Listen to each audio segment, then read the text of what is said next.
예, 한번 따라해 봅니다. 주의 종의 사명. 예, 구약에 나오는 많은 선지자들 중에서 이 아모스라고 하는 선지자는요, 예, 그 직업이 뭐냐면 목자입니다. 양을 치고 뽕나무를 기르는 목자. 자, 그런데 이 목자를 통해서 하나님께서 말씀을 전하는 선지자로 또 세우셔서 북이스라엘에 가서 하나님의 말씀을 전하는 것입니다. 이 아모스의 주제는 하나님의 공의를 세우라라는 것입니다. 한번 따라해 볼까요? 하나님의 공의를 세우라. 여러분, 이 땅 가운데 하나님의 공의, 하나님의 정의 생각해 볼 때 이 땅 가운데 여러분 어떻습니까? 정말 공의가 있고 정의로운 사회입니까? 그렇지 않다라는 사실을 우리는 너무나 잘 알고 있습니다. 여러분 어떻습니까? 예전에 어떤 유명한 미식축구 선수가 있었는데요. 이 사람이 아내를 살인했어요. 살인하고 가면서 이제 차를 타고 고속도로를 가면서 한데 경찰들이 막 따라와요. 헬리콥터도 뜨고. 근데 이 사람이 차 안에서 전화를 할 때 가장 유명한 변호사를 전화하는 거예요. 전화를 해가지고 이제 자신이 이제 아내를 살인을 했는데 어떻게 해야 될지 이제 막 하면서 쫓기면서 했는데 모든 것이 다 완벽하게 이 사람이 살인했다는 것을 아는데 그것을 증거를 내밀지를 못하는 거예요. 그래서 최고의 변호사를 사서요. 이 사람이 무죄가 됐어요. 무죄가. 자, 그 무엇을 뜻합니까? 분명히 살인을 했고 살인했다는 것을 뭐 심증적인 것, 모든 상황적인 것이 다 드러났음에도 불구하고 결정적인 증거가 없고 최고의 변호사를 통하여서 그 사람이 이 살인죄를 벗어나서 무죄를 받을 수가 있었습니다. 그런 것을 봤을 때 여러분, 이 세상은요, 보면은 최고의 변호사를 왜 삽니까? 저도 이제 예전에 직장 생활을 했을 때요, 이제 로펌에 있었어요. 법률사무소. 이제 저는 이제 특허 쪽이었지만은 이 변호사들 이렇게 사건 수임하는 거 보면은요, 엄청납니다. 엄청나요.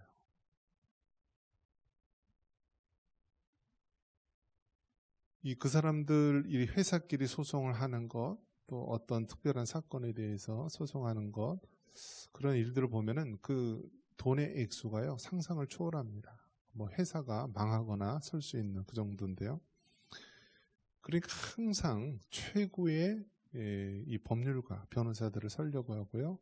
또 전관 예우가 있습니다. 이게 무슨 뜻이냐면 법관이나 또 검사 출신 뭐 유명한 뭐 그런 법조 공직을 했던 사람이 이제 변호사를 개업하면은요, 무조건 1년 동안은 모든 사건을 다 웬만해서는 다 승소할 수 있도록 해준다라고 합니다. 그게 이제 정관 예우라는 말을 쓰는데요. 그러니까 어떻습니까? 얼마나 악하고 얼마나 이 공의롭지 못하고 정의롭지 못한 세상입니까? 그런 것을 봤을 때 이 아모스서는 이 세상의 공의와 불의에 대해서 하나님의 잣대로 이야기를 하는 것입니다. 자, 그러면 이제 어떤 사람이 이제 그런 얘기를 할 것입니다. 최고의 변호사를 두니까 아예 법이 없었으면 좋겠다. 그러면 가장 큰 피해를 받는 사람이 누구죠? 약자예요, 약자. 그나마 법이 있기 때문에 약자가 그나마 돌봄을 받는 것이죠.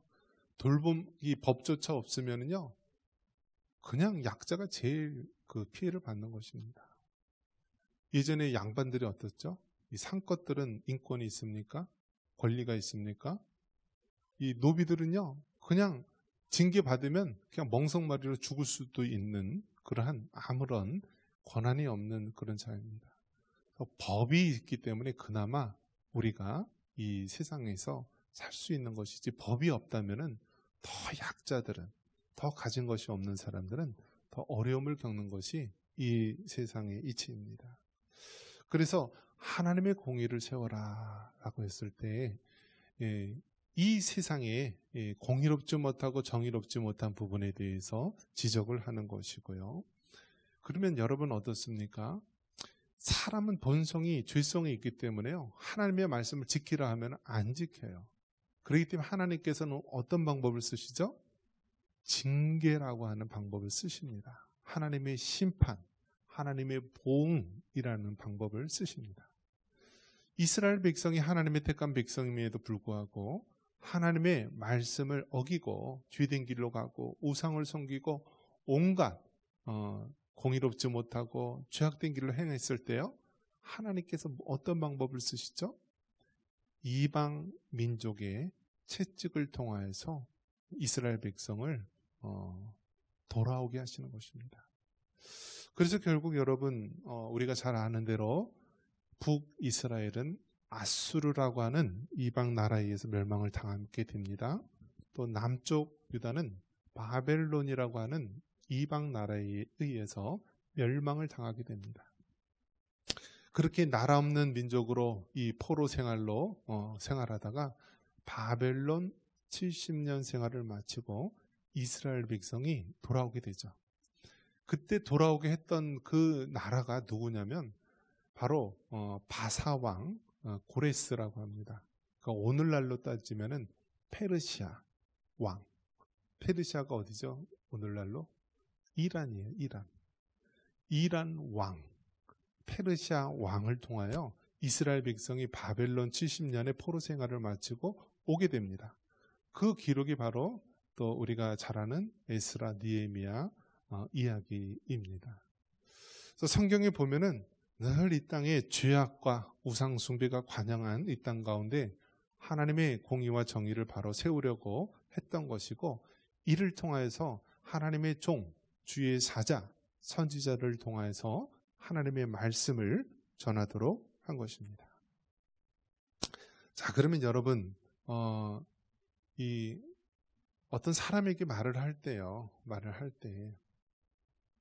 그 사람에게 심판의 말을 이야기하는 게 좋습니까? 아니면은 그 사람에게 축복의 말을 하는 것이 좋습니까? 그러니까 쉽게 말해서 여러분, 오늘날 이 서울 아주 유명한 지역에 있는 아주 그냥 의리의리한 교회들 보면은 축복의 말을 많이 합니까? 아니면 저주의 말을 많이 합니까? 축복의 말을 해요. 저주의 말을 하면은 성도들이 안 와요. 하다못해 헌금 강조해도 안 와요.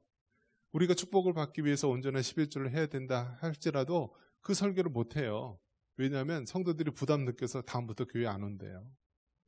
이처럼 이 세상에 여러분 귀에 듣기 좋은 이야기만 하는데, 여러분 정말 귀에 듣기 좋은 이야기가 하나님의 뜻이 아니라는 사실이죠. 왜냐하면 하나님의 말씀을 그대로 전하는 것이 바로 주의 종, 하나님의 사명을 맡은 자의 본분입니다. 1절에 보니까 하나님의 말씀, 이 말씀을 들으라고 말합니다. 우리 1절 아모스 3장 1절 같이 읽어볼까요? 이스라엘 자손들아, 여호와께서 너희에 대하여 이르시는 이 말씀을 들으라. 애굽 땅에서 인도하여 올리신 모든 족속에 대하여 이르시기를. 아멘. 이 말씀을 들으라 하면서 여러분 주의 종의 사명은 무엇이냐면 하나님의 말씀을 그대로 전해야 되는 것입니다. 하나님의 말씀을 전해야 되는 거예요. 부모가 되었을 때 자녀들에게 때로는요, 이게 감정이 섞일 때가 있고요. 때로는 부모가 이루지 못한 소망을 자녀들에게 강압을 할 때도 있고, 또 인간적인 의미에서 이 자녀를 우리가 잘못 대할 때가 있죠. 그래서 성경은 뭐라고 얘기하냐면 자녀를 노엽게 하지 말라. 이 말은 무슨 뜻이냐면은 자녀를 하나님의 위임받은 자로서 하나님의 말씀을 전해야 되는 것이지, 부모의 못다 이룬 꿈을 이루거나 이 사적인 사사로운 감정으로 자녀를 노엽게 하지 말라는 것입니다. 그래서 자녀를 대함에 있어서도 우리는 하나님의 말씀을 전해야 되는 것이고요. 또 교회에 와서 우리가 신앙생활에 함에 있어서도요, 우리가 하나님의 말씀을 전해야 되는 것이지 거기에 사람의 말, 사사로운 우리 인간사의 말을 하면은 안 된다는 사실입니다. 그래서 여러분, 교회에 와서는요, 하나님의 말씀을 하시기 바랍니다. 하나님이 원하시는 말씀을 하고요, 하나님이 기뻐하는 말을 하시기 바랍니다. 뭐 여기가 어떻고 저기가 어떻고 뭐 금값이 오르고 뭐 어디가 오르고 막 그 세상적인 이야기는 다 내려놓고 먼저 하나님 이야기를 하고요. 우리 하나님이 무엇을 기뻐하실까? 우리 하나님이 어떤 것을 기뻐하실까? 늘 하나님에 대해서, 하나님의 말씀에 대해서 이야기할 수 있기를 바랍니다. 이것이 바로 우리가 하나님의 말씀을 맡은 종의 사명입니다. 다음으로 때로는 우리가 싫은 말도 해야 되는데요. 자, 보응하는 말, 하나님의 심판의 말도 해야 됩니다. 2절 같이 한번 읽어볼까요? 내가 땅의 모든 족속 가운데 너희만을 알았나니 그러므로 내가 너희 모든 죄악을 너에게 보응하리라 하셨나니. 아멘.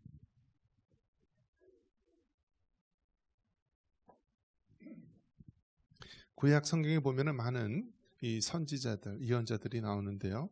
뭐 이사야, 또 예레미야, 에스겔, 다니엘, 또 많은 그런 선지자들이 있죠. 뭐 소선지자로서 뭐 호세아서부터 말라기까지 많은 선지자들이 있는데요. 그 중에서도 눈물의 선지자라고 하는 별명을 가진 자가 있습니다. 누구일까요? 예레미야입니다. 예레미야. 예레미야가 왜 눈물의 선지자냐? 바로 이스라엘의 멸망을 이야기한 거예요. 마치 그런 것이죠. 뭐라고 얘기하냐면 우리 한국 사람들, 조선 사람들한테 여러분 일본에게 항복하십시오. 하나님께서 이 조선을 심판하십니다. 일본에게 항복하시고 회개하십시오. 그런 이야기를 한 거예요. 그러니 얼마나 이스라엘 사람들이 예레미야를 싫어했겠습니까? 저런 매국노가 다 있나? 하나님의 택한 백성인 이스라엘을 놔두고 저 이방 족속에게 멸망을 당한다고 저런 나쁜 놈 하면서 예레미야를 그렇게 죽이려 하고요. 나중에는 웅덩이에다가 빠뜨려서 그렇게 괴롭힙니다. 그래서 이 예레미야는 얼마나 힘들겠습니까? 사람들이 듣기 좋은 이야기를 하고 우리나라가 잘 될 것입니다. 이 나라가 잘 될 것입니다. 우리 자녀들이 잘 될 것입니다라는 좋은 이야기를 해도 시원찮을 판에 이 나라가 심판할 것입니다. 회개하십시오. 여기가 불바다가 될 것입니다. 라면서 그런 이야기를 하고 다니니까 사람들이 싫어했던 거예요. 그래서 예레미야는요, 늘 눈물을 흘리면서 하나님의 말씀을 선포한 것이고 또 사람들로부터 많은 핍박을 받았습니다. 결국 이스라엘이 어떻게 되었습니까? 멸망하고 패망하지 않았습니까? 그래서 하나님의 종, 하나님의 말씀을 맡은 자는요, 심판의 말, 보응의 말, 듣기 싫은 말이라 할지라도 해야 되는 것이 바로 주의 종의 본분인 것입니다. 우리에게 잘 알려진 한강이 누구죠? 노벨 문학상을 받은 사람. 그래서 우리나라에는 처음으로 노벨 문학상을 받은 것이고요. 사실 노벨 평화상은요, 좀 뭐랄까 이 좌파 성향을 가진 그러한 인권을 강조한 운동가들이 주로 많이 받는 그런 상이라고 한다면 노벨 문학상이나 뭐 의학상, 물리학상 이런 것들은 정말 이 실력이 있어야만 받는 상입니다. 그런데 우리나라에서 처음으로 노벨 문학상을 받았고요. 그리고 이 여자 신분의 노벨 문학상을 받은 것은 아시아에서 정말 이 최초로 우리나라가 또 우리나라에서 이렇게 받게 되었는데요. 더 놀라운 것은 무엇이냐면 이 한강이 나이가 몇 살이라고요? 70년생. 저랑 한 살 차이 나는데요. 54세예요. 54세. 근데 지금까지 뭐 노벨 문학상을 받은 사람은 뭐 까미라든지 유명한 사람들 보면은 거의 나이가 70대쯤에 많이 받는다라고 합니다. 그러면 참 이상하지 않습니까? 70대에 받아야 되는데 어떻게 50대 한참 나이에 받을 수가 있을까? 저는 여기에 하나님의 놀라우신 의미가 있을 것이라 믿습니다. 저는 항상 그런 생각이 들더라고요. 이 한강이라는 사람 노벨 문학상이라고 발표하는 순간 우리나라 교보문고고 모든 서점이요, 책이 다 바닥났어요. 뭐 그가 쓴 모든 책들이 다 바닥나고, 하다못해 뭐 여러 종류의 책들이 사람들이 막 읽느라고 난리가 났습니다. 그래서 막 출판사마다 책을 찍어내느라고 밤새도록 찍어내고 막 그러는데요. 그런 소망이 들더라고요. 누군가가 이 한강이라는 노벨 문학상을 받은 사람에게 복음을 전해줘서 이 사람이 앞으로 주의 복음을 전하고 하나님의 일을 감당하는 일에 정말 한 귀퉁이를 감당하면 얼마나 좋을까, 이런 기도가 막 저절로 나오더라고요. 근데 요즘 이제 밝혀진 게 뭐냐면요, 이 한강의 작은 아빠가 목사님이래요. 뭐라고요? 목사님이래요, 여러분. 한 집안에 목사님 나오기가 얼마나 힘들어요, 여러분. 굉장한 거잖아요, 여러분. 근데 이 한강 작가의 작은 아버지, 그러니까 아버지의 남동생이죠. 아버지의 남동생 한충원이라는 분이요, 목사님이 돼요, 목사님. 그런데 이제 그 조카죠. 조카 한강이 노벨 문학상을 받게 되고 이렇게 했을 때 이제 좀 그 집안에 슬픈 사연이 있는 거예요. 왜 그러냐면 이 한강의 아버지가 이제 기독교인이 아니고 일반 뭐 불교나 뭐 무교 뭐 그런 쪽이었겠죠. 근데 이 한강의 작은 아버지, 이 사람은 전남대 기계공학과를 나와가지고요, 이 국방대학원 그 연구원으로 20년 동안 있다가 이제 나중에 이제 침신대 신대원 나와서 목사님이 된 거예요.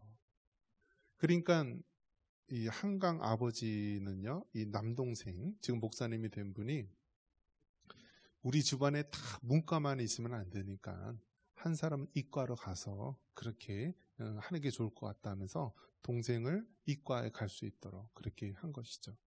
그리고 국방대학원, 국방 이제 연구소 이런 데 가가지고 그렇게 20여 년 일하다가 나중에 이제 복음을 받아들이고 목사님이 된 거예요. 그러니까 어떻게 됐냐면 이 한강의 아버지 이쪽 집안이 좀 불교나 이런 건이 강하니까 배척을 하고요, 단절을 한 거예요, 단절을.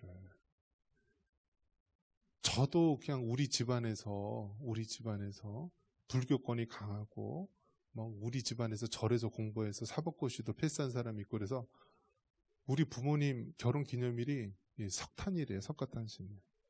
그런 집안에서 제가 예수님을 믿고 나중에 목사가 되었을 때요, 쟤 왜 저러지?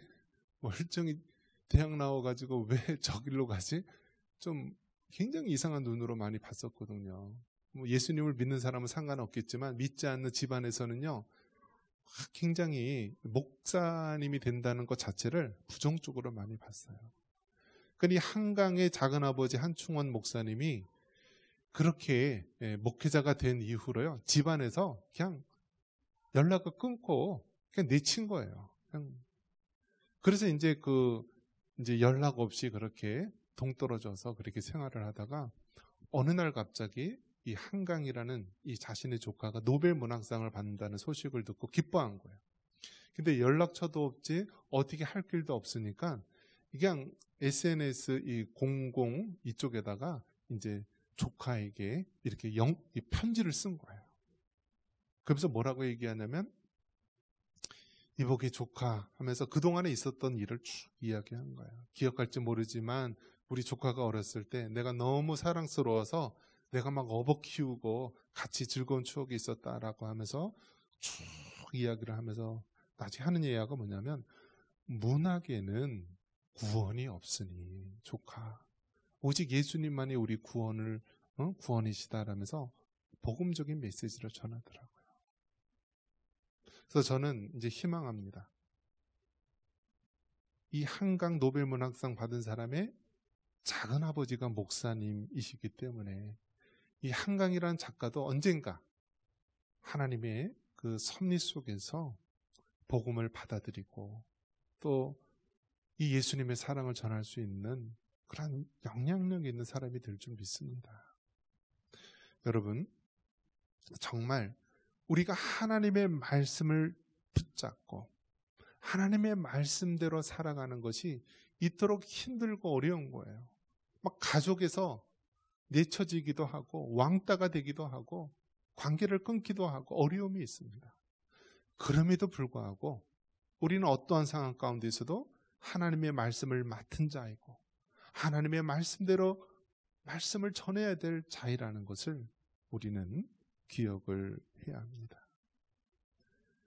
또 마지막으로 우리는 하나님의 비밀을 맡은 자입니다. 우리 7절 같이 한번 읽어보겠습니다. 7절입니다. 주 여호와께서는 자기의 비밀을 그 종 선지자들에게 보이지 아니하고 하시고는 결코 행하심이 없으시리라. 아멘.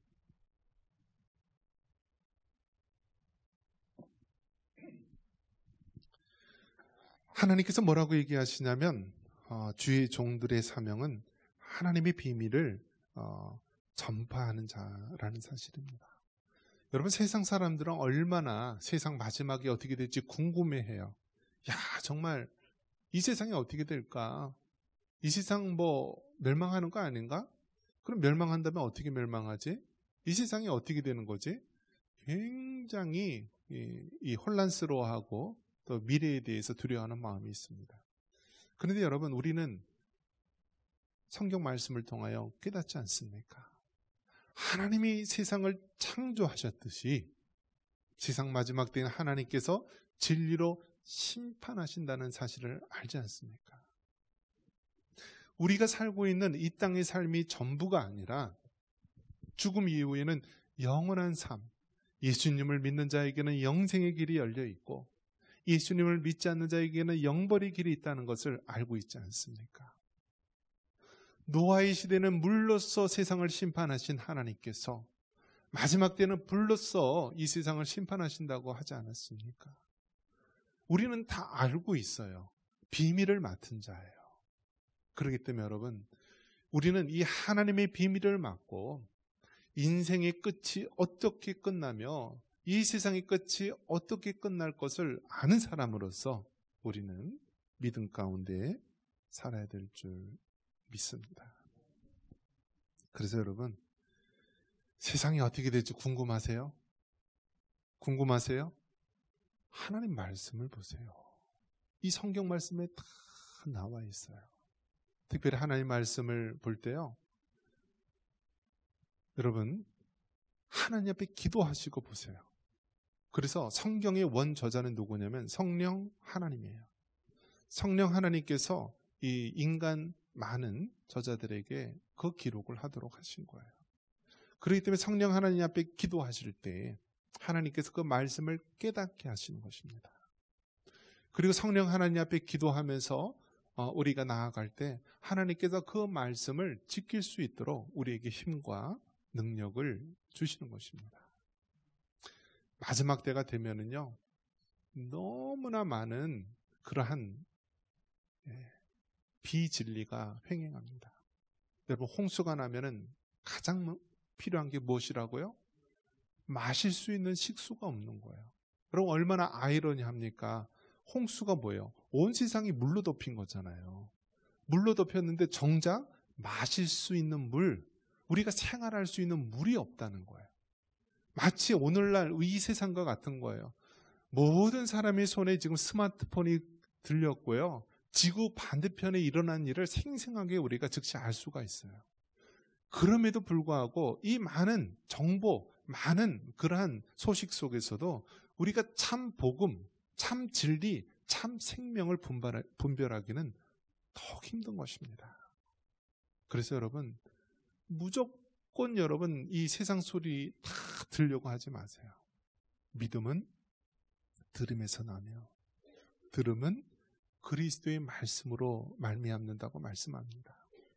하나님께서 우리 교회를 축복하시고 하나님께서 성경 말씀을 우리에게 주셨고 하나님께서 우리에게 진리를 허락하셨기 때문에 여러분, 정말 우리 안에서 솟아나는 샘물로 여러분의 목마른 목을 축이시기를 바랍니다. 여러분 가정에서 된장찌개 끓여 먹고 김치찌개 끓여 먹고 정말 엄마가 해주는 맛있는 음식을 먹어서 잘하시기 바랍니다.